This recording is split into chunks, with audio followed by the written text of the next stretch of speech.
Welcome to the Arizona Pickleball League podcast. Presented by Jigsaw Health. It's fun to feel good. And now, your hosts, Ashley Leroux and the Orchard Security Guy. Good evening, Arizona Pickleball family. Welcome to episode 11.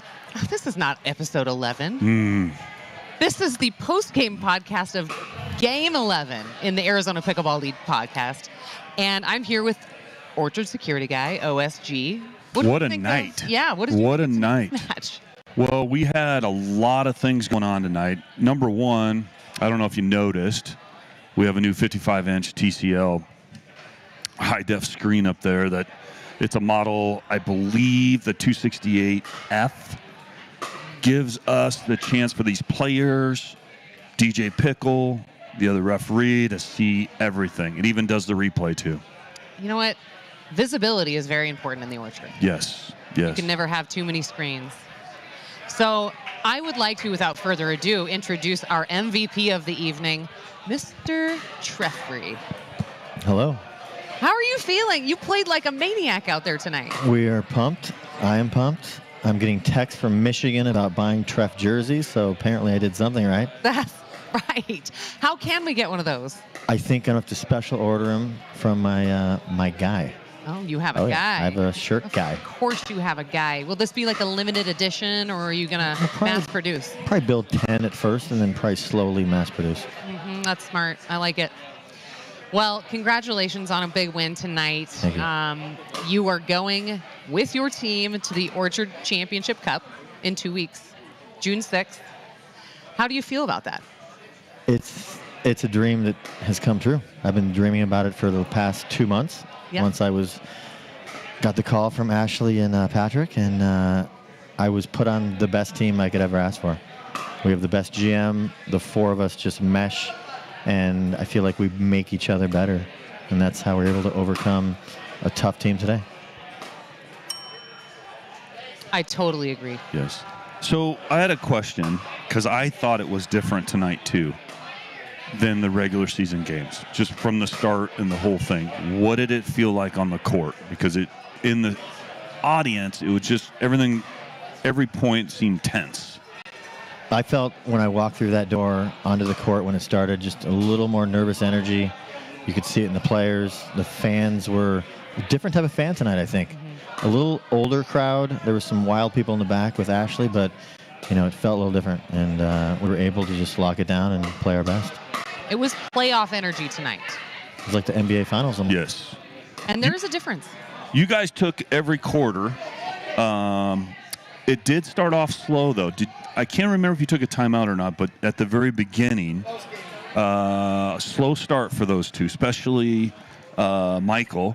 Is there anything you guys said or anything you guys did to kind of get back on track? We just told him to relax and just stick to the game plan. We had a game plan for all 4 matches, and we kind of just stuck to it no matter what we were doing, focused. And Michael was down early. I was down early in mix, and we both just kind of played through it. The women were down also, actually.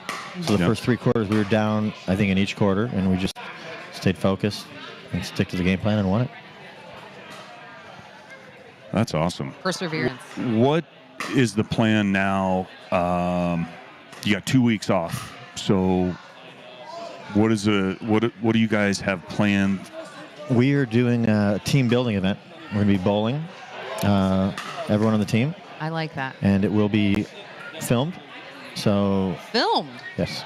Live streamed or just filmed? We're probably going to do both. Okay. But this team really sticks together. Like, I just can't explain. I've been on many teams in my life throughout my long, illustrious career, and this team just has it.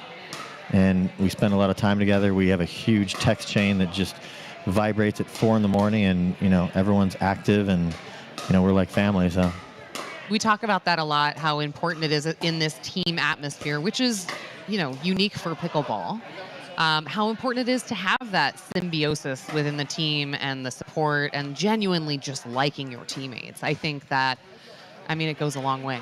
So important, because when we're down, you turn I look at Jess or Takako, and they bring me back up. So Yeah. there's something to be said for that. And you guys are dedicated. You spend time practicing. I mean, how many times a week do you guys practice together? We practice a lot, and I can't disclose the exact number, but we do practice more than every other team, I think.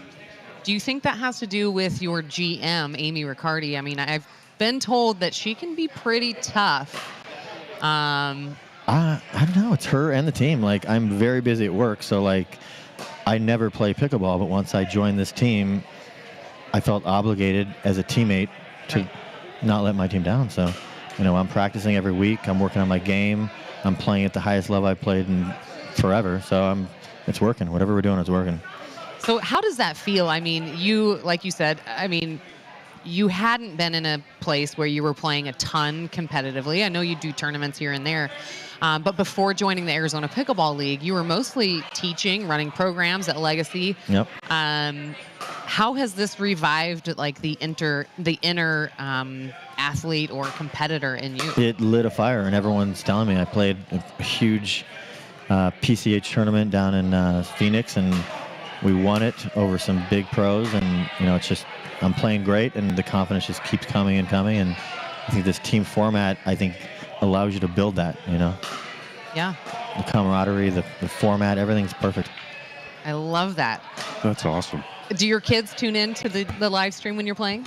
Everyone does. My wife has never watched me play pickleball at a tournament in my 7-year career. She's been down here every night, except for tonight, because she's working with our kid tonight.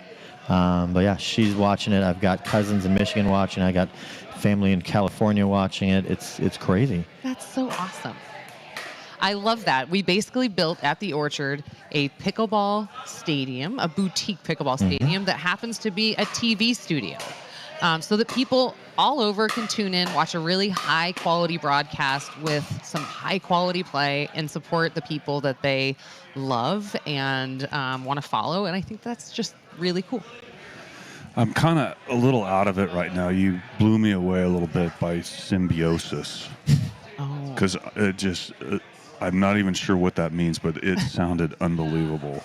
Synergy? Is that kind of close to what you were saying, how close your team is? You kind of had a strategy. Expand on that a little bit, on what you thought was the most important part, or the strategy you had against maybe certain players in each quarter. I think each quarter we had a game plan, either who we're hitting it to. Yeah, who was that? Or what style. We don't disclose any strategy. Ooh. But because that's Secret what makes sauce. the secret sauce. But we have a certain strategy. If it's maybe a weaker player, maybe it's a certain style of game, slow, hard, and we execute that plan. And if we're not succeeding, we'll change the plan. But we always, pivot quickly, and we always stay up. The big thing about our team is we're not eye rollers, we're not complainers, we're always positive with our teammates. We're like family. I love that. And, That's great. when you feel down and you've got a partner or a teammate you can feel it, And with us, it's just, we're having fun. That's what it's all about. So we got Tempe and Scottsdale. Tempe, Scottsdale. Any preference? I think it'd go either way. Who would you like to play? We talked about this actually at our last team meeting. We actually prefer to play Tempe because, have you heard of the word revenge? Sweet revenge. As much as I would love to play my little Caden Nemeth, love the kid, brought him out here from California, great kid, great player, but there's just this revenge thing that's just, Just nagging at we you. lost that close match, and, we're still thinking about it, so. Yeah.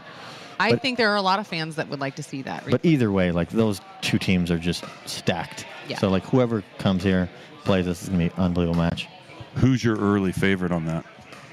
I mean, Tempe hasn't been beat. So, until you beat the champ, you are the champ, They are undefeated. right? So, Well, good for you. There's only one team in the Orchard Cup final right now. true. It's true. So we'll see. So, did you feel a little bit of different energy from the crowd out here tonight? I mean, it felt like they were a little more rowdy, like you said. I mean, even though they did seem to skew a little older, I think they were they were here to party and like just get a little rowdy. Playoff atmosphere. Yeah. Every point, every line call, every shot was like under the microscope of the fans. And they were weighing in. Yeah, so that's fun. OSG, how did you have any mishaps out there with all the ruckus? Or you were bobbing and weaving around. I saw you. I mean, you're everywhere. Yes, you saw some balls going everywhere in the crowd. No one got hit, so everyone was safe, got the ball in time.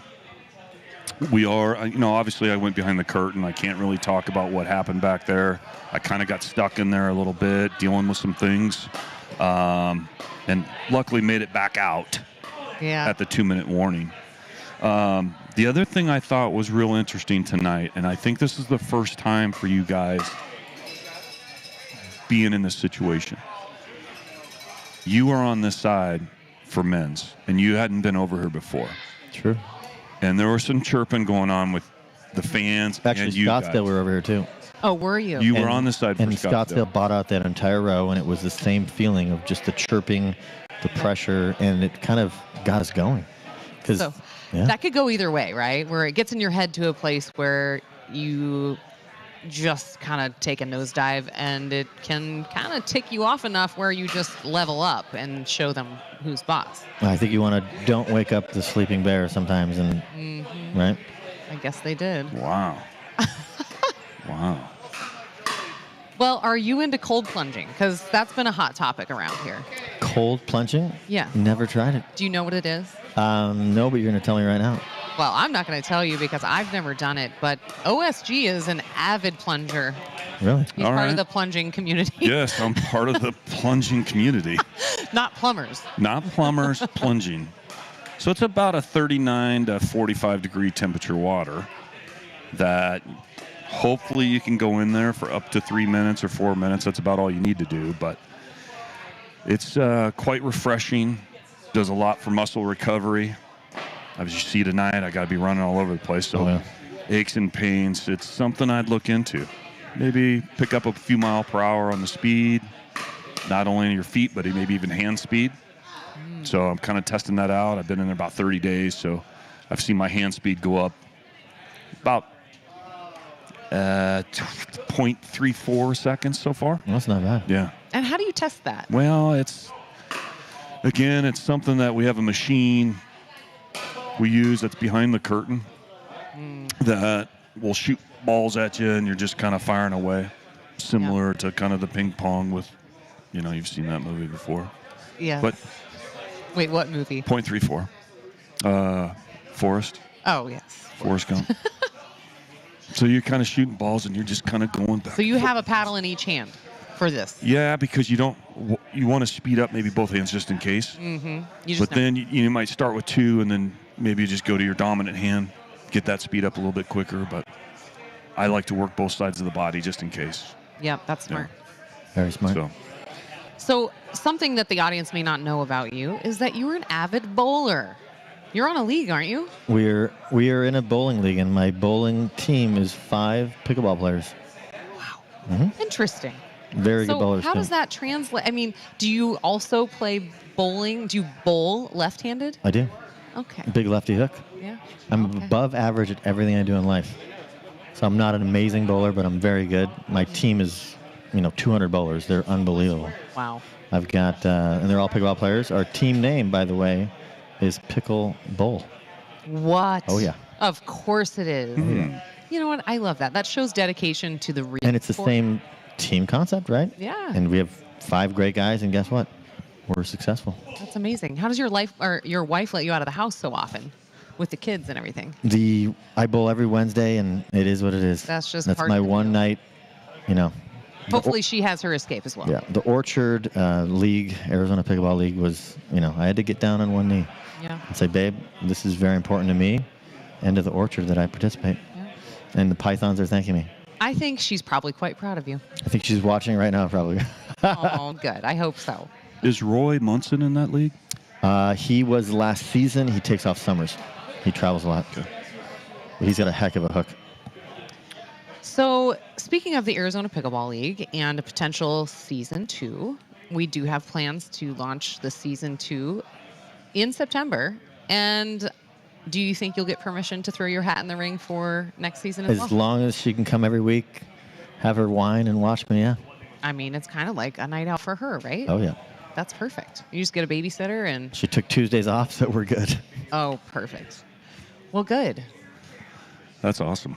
Well, hopefully we'll have you. And she was week forward 2, the wine incident. That was Wait a her. She was the one. She was the wine incident in week 2, yep. That was her. For the viewers that in the didn't zone? know, Yeah. she basically, her wine spilled onto the court. Mhm. Did a ball hit the glass? The Michael Lloyd's 140 mile per hour overhead hit her wine glass, and it went everywhere. So it wasn't her fault. No, to be Michael fair. Lloyd's fault. You know, most things are when that serve is in play, Yep. destruction Yep. can happen. Was that the red wine, white wine Yep. incident? Mm-hmm. Well, Came out, didn't it? It came out. Yeah. well, I don't know if our audience knows that trick. Maybe They'll watch it tonight. They'll rewind. Yeah, it. you rewind and watch that show. Luckily, I caught the red wine from dripping onto the pickle roll, but it got on some clothing. Mm-hmm. Knowing what I know, I said, no problem. Don't panic. Just when you get home or maybe over at the bar, we have white wine. Yeah. Just go get you some white wine, put it on the red wine, and there you go. clean as can be. All gone. I mean, that is like a number one life hack. Yeah. Can't Yeah. believe I went so long not knowing that. I have tip. quite a few more, but we'll save them for another date. Yep. You don't want to release all of those Correct. golden Nuggets. nuggets all at once. Yes. Well, speaking of nuggets, would you like to take us home? I am going to take us home tonight, Ashley. Pickleballers, as you may know, or maybe you don't know, I was out of town yesterday investigating some paddle controversy.